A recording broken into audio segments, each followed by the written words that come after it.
Howdy, Friars. I just want to give you guys an update onto the Nyms. I've finally gotten to a point where I think I'm going to start picking up quite a bit of speed. So I just want to talk about where it is that I've gotten and what's next. Um, so two things to point out specifically. The ears are randomly generated right now, and I'll show you the code here in just a bit. And as well as that, you can see the coloring on the forehead and the eyes are are random as well. So, and this is just sort of demonstrating the basics of what I'm going to be able to do much more with a lot more speed now in the code. Um, so let's talk about the ears first. These ears are, well, first of all, this is not completely random. It's actually consuming a byte stream. And these first two guys here are, this one's consuming I should really say a bit stream of all ones. This one's consuming all zeros. So this guy's ears here are sort of the maximum value, and this one is the negative value or the minimum value. And you can see this guy's ears are kind of broken. And that's why I have these first two guys doing these extremes so I can see that kind of stuff. Anyway, this current ear generation code was really just to make sure everything's working. So that broken bit there will not be staying. But yeah, just to show you how that works in the code here. So I have structure transform generators, and this is a list of ways that if I give it a source, it will give me a way to mutate the template.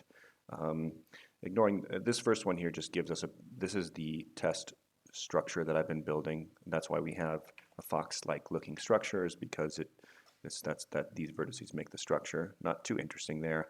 But then the next item in here, you can see it takes the source, it consumes a vector dim neg1 to 1, so that gives us a three-dimensional vector where each dimension ranges from -1 to 1. And when we say binary source.consume, what that means is that we're taking the binary source, which is passed in here, and passed in here, and we're consuming bits off of that to generate some sort of data. And this 2 here is just how many bits we want to generate. So in fact, I'll just demonstrate this. If I change this to 1 bit, and we only consume, and this is 1 bit per dimension, and I save it and I go back here and refresh, you'll see that the ears, for example, looking at the Y dimension of the ears, we either have tall ears or short ears and nothing else. So that's 1 bit of entropy into the ear height. Similarly with the ear X distance, so like this guy is an example of the 1, I think that's the 1, that's the 1 value, and this would be the 2 value, and you can see all of these ears either have the 1 or the 2 value. So when we consume 1 bit of entry per dimension, we only have 2 possibilities per dimension. So tall or short, wide or narrow, and then front or back. That's how that works. And if I leave this at 1, it's 1 bit per dimension. So we're consuming 3 bits off of, let's see, I'll just go to, open up the demo file. We can actually see. So this first one is 1, 1, 1, 1, 1, 1, 1. That's all the bits. That's why this guy has tall ears that are all the way outside and more forward than backward, whereas the next guy is all zeros, so he's short ears and narrow and all the way to the back. The way these 16 guys are generated, just for demoing purposes, the first 4 are hard-coded here, and then we randomly generate some with a seed, and then the last 4 are also sort of just manually put in values I think might be interesting. So for example, this one, until we consume enough bits, will look like this one. If I go back to generate, let's say let's move this back to 2, it's a bit more interesting. And this is all that we're consuming right now. We're consuming some for color too, which might actually happen first. So I'm not sure about that. Okay, well, let me not get into that for now. Anyway, if I change it back to 2, we can now see, did I save that? I did. There should be more, yeah, so now we can see there's more variation. So 2 bits would mean 0, 1, 2, 3. So we have 4 possibilities. So you can see this guy has tall ears, which makes sense because he's all 1s again. This guy, all 0s, still has short ears. And then these guys have something in the middle. And then, yeah, we can see the full range there. But you could probably look through this and see, okay, there's actually no longer 2 possibilities, there's 4 for each dimension. And because we're consuming 2 per dimension, in this case, we're going to consume 6 total from this binary source.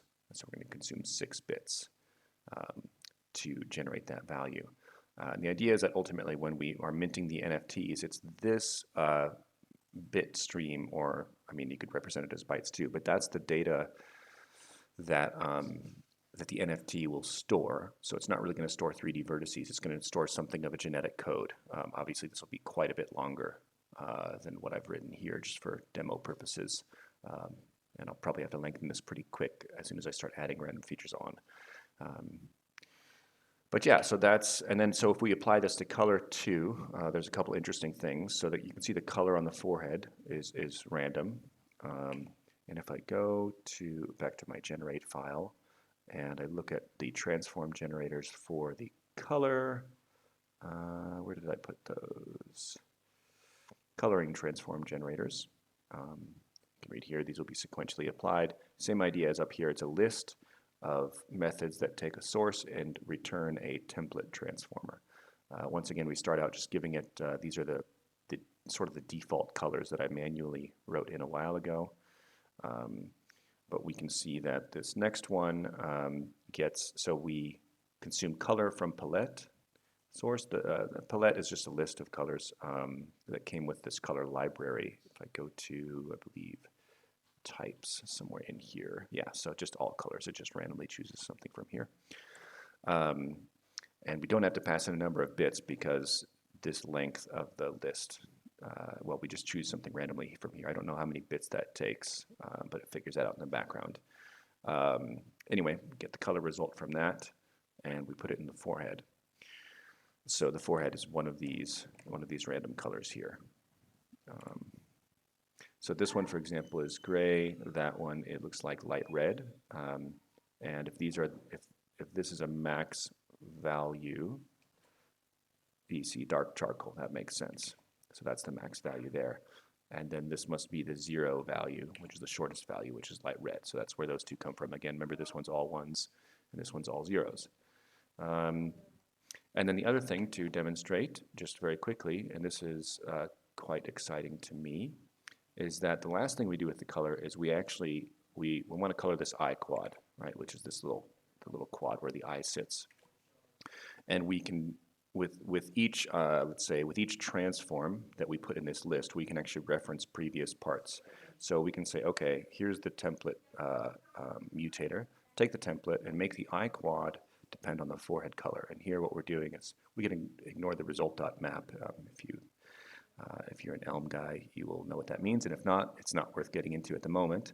It's just a way of error handling. But what we do is we take the forehead and we add color, we add vector to color. And we're just, if we kind of ignore this part now and look at this as an RGB value, we're adding a blue color to the forehead color. So if we look here, this gray becomes blue, this red becomes sort of a magenta, and you can just basically see, first of all, that most of the eyes are fairly blue, and those that aren't are close to blue. So if we start with red, we go to blue. This one's so bright that when we add blue, it probably just maxes out. But that's going to be nice because then we can start working with themes and sort of color schemes, so that maybe we could generate 2 random colors. We can even blend colors. Yeah, so in a similar way where, let's say we define first this forehead point, which I'm going to get to in a moment. If we define that first, then we could define, okay, well, where is that eye point there? Where is that in relative to this first point? So we're doing that with vectors, and in the same way we can do the same thing with color vectors. So we can say, okay, color the forehead gray, or color the forehead some random color rather, and then let's make the brow and the crown and the nose some other vector that's close to that, and we can randomize that too as well by consuming some entropy from the binary source again. So even though I've put strictly blue here, I could actually generate a random vector with a fairly small magnitude, and then what we get is not eyes that are bluer than the forehead, but eyes that are some random color that's close to the forehead.